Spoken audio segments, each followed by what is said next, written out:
मित्रांनो, प्रेमाची गोष्ट या मालिकेच्या आजच्या भागामध्ये आरती ही सांगितलेल्या जागेवर आलेली असते. तर सागर तिला मेसेज करून सांगतो की तू आली आहे का. तर लगेच आरती हो बोलते. तर तेवढ्यात मागून तिथे सागर तिच्या पुढे येतो. तर सागरला बघून आरती ही घाबरते आणि तिथून जायला निघते. तर लगेच तिला थांबवत सागर बोलतो की तुम्ही घाबरू नका, कारण कार्तिक इथे येणार नाही आहे. त्याच्या फोनवरून मीच तुम्हाला मेसेज केलं होता. तर लगेच इथे घाबरत आरती बोलते की मला माफ़ करा सर, पण माझा याच्यामध्ये काहीच हात नाही आहे. लगेच सागर बोलतो की मला माहिती आहे, म्हणूनच मी तुला इथे भेटायला आलो, नाहीतर तुझ्या मागे मी पोलीस टाकले असते. सागर बोलतो की मी इथे तुला ते विचारायला आलोय की तू असं का केलंय. तर लगेच आरती सांगते की तुम्ही एक माझा नाईलाज समजून हे सोडून द्या प्लीज. तर लगेच सागर बोलतो की नाईलाज म्हणजे घाबरू नको, तुला मी हेल्प करतो, जे काही आहे ते खरं खरं मला सांगून टाक. ते सगळं का केलेलं आहे, नाहीतर तू आता सांगितलं नाही ना, मी तुझ्या मागे पोलीस पाठवतील. तर लगेच ते ऐकून आरती घाबरते. तर लगेच सागर बोलतो की तू माझ्या बायकोवर असे घाणेरडे आरोप का लावले. लगेच आरती सांगते की मी तुमच्या पाया पडून सांगते की मी तुमच्या याच्यामध्ये काहीच मदत नाही करणार, कुठं जाऊनच देणार नाहीये. जोपर्यंत तू मला काही सांगत नाही तोपर्यंत मीही इथून जाणार नाही. हे आरोप तू स्वतःहून लावले की दुसऱ्यांच्या सांगण्यावरून तू हे आरोप लावले ते मला सांग तू. लगेच आरती हात जोडून बोलते की तुम्ही प्लीज मला माफ़ करा, पण तुम्हाला मी सांगते की तो कार्तिक हा माणूस ना खूप वाईट आहे. तर ते ऐकून इकडे लगेच सागरला धक्का बसतो. तर लगेच आरती सांगते की तुम्ही प्लीज मला समजून घ्या, कारण माझ्या आईला फक्त मी एकच सपोर्ट आहे आणि तिला माझ्याशिवाय कोणीच नाही आहे. ते बोलून तिथून आरतीही तिथून निघून जाते. तर इकडे मुक्ता ही कोळींच्या घरी येते आणि तिला बघताच इकडे इंद्रा बोलते की कुठे चालली तू. तर लगेच मुक्ता सांगते की मम्मी मी ते सईचे कपडे घ्यायला आले होते. तर लगेच इंद्रा सांगते की पण मी देणार नाही आहे तुला. लगेच इंद्रा बोलते की तुझा काही संबंध नाही आहे, कारण ती माझी नात आहे. तर लगेच मुक्ता बोलते की संबंध कसा त्याच्यामध्ये, मी तर माझी कर्तव्य पार पाडते, म्हणून ना मी माझं कर्तव्य पार पाडण्यासाठी मी इथं आली आहे. पण माझ्याशिवाय राहणार नाही आणि मी पण नाही,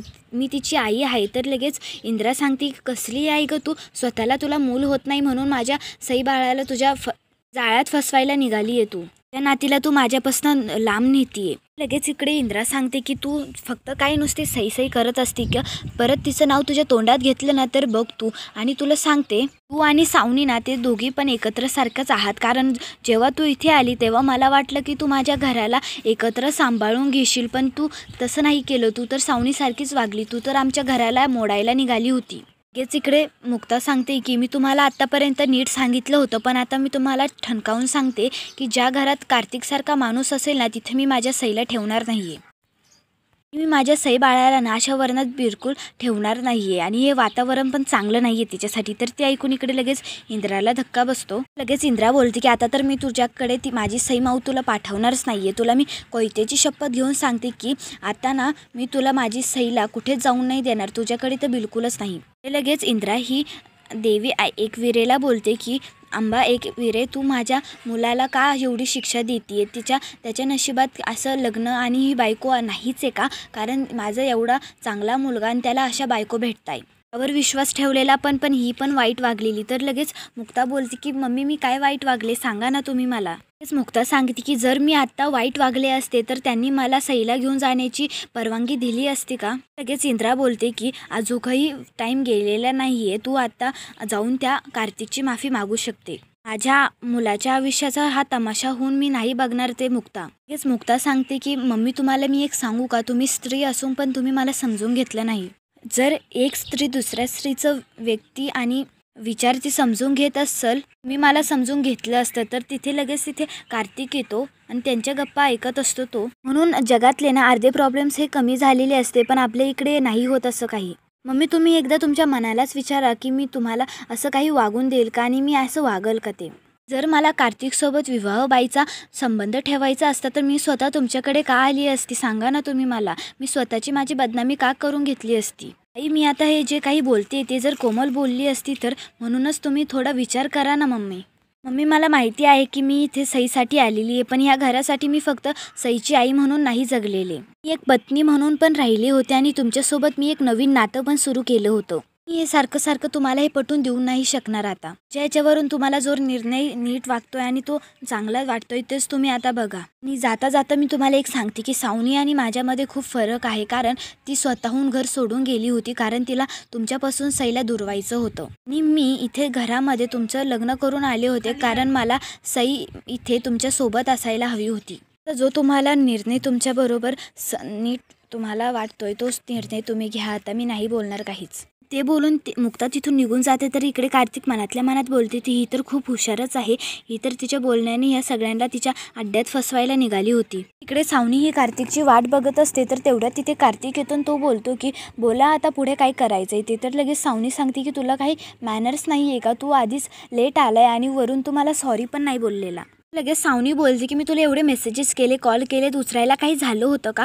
एवढे 15 मिनिटं तुझ्यासाठी इथे थांबली होती तर तुला काही नाहीच आहे त्याचं. तर लगेच इकडे कार्तिक बोलतो की मी तुझ्या सगळ्या प्रश्नांची उत्तरं देतो आणि मी तुला मेसेजचा रिप्लाय नाही दिला, तुझा कॉल नाही उचलला कारण माझा मोबाईल माझ्याकडून पडला होता, सो मी रिपेअरला टाकलाय, सागरकडे दिलाय मी. लगेच सावनी बोलते की तू काही येडा आहे का? रिपेअरिंगसाठी तू सागरकडे मोबाईल दिला आणि तू एवढं नॉर्मली कसा बोलू शकतो? तर लगेच कार्तिक सांगतो की आता ह्या गोष्टीला पण तू फाटे फोडू नको. लगेच सावनी बोलते की तुला काही समजतं का? तुझ्या डोक्यात अक्कलशिवाय काय फक्त बटाटेन ते भरलेले आहे का? फक्त तू रिपेअरिंगसाठी तुझ्या मोबाईलमधली एवढी कॉन्टॅक्ट्स आणि ती एवढी इम्पॉर्टंट इन्फॉर्मेशनचा तो मोबाईल तू सागरकडे दिलाय का? काय तो सागर खूप नीट वाटतोय का? तुला नाही माहिती की ती उघडला ना मोबाईल तर तुझे सगळे मग वादच होतील डायरेक्ट. लगेच कार्तिक बोलतो की असं काही नाही आहे. जर त्याला माझ्यावर डाऊट आला असता तर मी लगेच काहीतरी प्लॅन चेंज केला असता ना. तर लगेच सावनी बोलते की माझी चुकी झाली तुला कामाला लावून. तर लगेच कार्तिक बोलतो की तू तुझं तोंड सांभाळून बोला कारण ना तू माझी मदत करायला नाही आलेली आहे, मी तुझी मदत करायला आलेलो आणि तूच मला बोलवलेलं आहे, समजलं ना? लगेच सावनी बोलतो की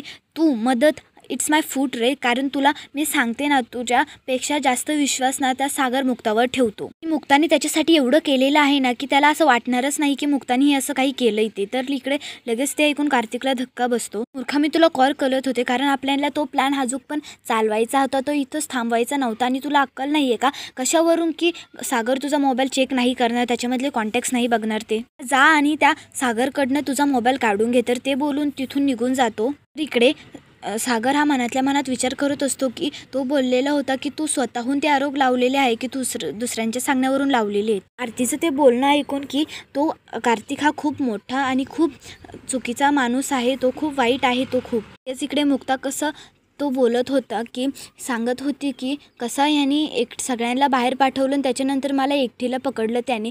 तर ते ऐकून इकडे सागर हा सगळा विचार करत असतो. इकडे मुक्ता ही बॅग भरत असताना मनातल्या मनात बोलते की मी एवढा टोकाला जाऊन एवढा विचार करते तो चुकीचा तर नाही आहे ना, आणि मला माहिती ते मला थांबवायला पण आले होते आणि त्यांनी न मला काही विचारून पण ते बोलले की तू सईला घेऊन जा म्हणून. तर ते मनापासून बोलले की ते फक्त तोंड देऊन बोलले, मला समजतच नाहीये इथून मी जाणंच योग्य आहे माझ्यासाठी. तर इकडे कार्तिक हा सोसायटीच्या बाहेर बसतो आणि मनातल्या मनात बोलतो की जसं सावनी बोलली त्याच्यावरून मला खरंच हा सागर फसवत तर नसेल ना, मला कसंही करून तो फोन माझ्याकडे मिळवावंच लागेल मला परत. तेवढ्यात तिथे आरती येते आणि आरतीला बघून लगेच तो आरतीला पकडतो आणि बोलतो की तू इथं काय करते? तर लगेच आरती सांगते की मला सागर सरांनी बोलवलं होतं. तर लगेच कार्तिक विचारतो की कशाला बोलवलं होतं तुला? लगेच इकडे कार्तिक तिला टेरेसवरती घेऊन जातो आणि बोलतो की काय सांगितलं आता सांग मला खरं खरं, नाहीतर मी तुला पाडून देईल. तर घाबरतच आरती बोलते की मला त्यांनी सांगायला लावलं होतं की तुझ्या विरोधात तेवढी माहिती होती तेवढी मला सांगायला लावली होती. लगेच इकडे कार्तिक बोलतो की मी तुला जेवढे पैसे हवे तेवढे देतो,